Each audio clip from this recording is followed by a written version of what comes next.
Magandang tanghali mga kahito. Ayan, dalawang manok ulit ang ating pakain sa hito.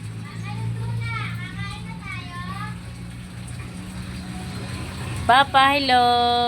Ay, magkakatay muna siya ngayon ng manok na ipapakain sa hito. Oh, wow. Di pa ubos yung isa. Meron na ulit ipapakain. Ay, nako. Sana all daw hito na lang. Tinatanggalan lang niya ng balat. Ano bang tawag diyan pa? Ayun, paknit. Sa Quezon lang yan ha, pinapaknitan, di ba?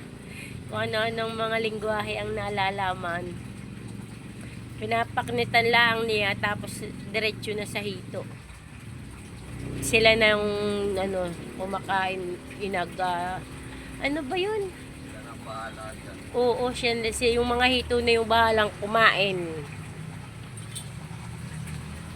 Sabihin ng hito, pinakain na nga ng masarap, hindi pa nilubos-lubos, hindi pa ginayat.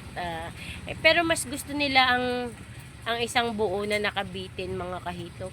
At kanila bang unti-unti. Yan.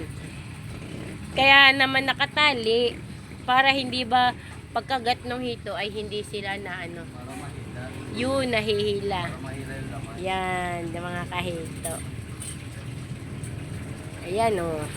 Ang laki niyan. Baka mga 3 kilo, 4 na kilo mga 3 kilo ang ating manok. Thank you mga kahito. Please like and share.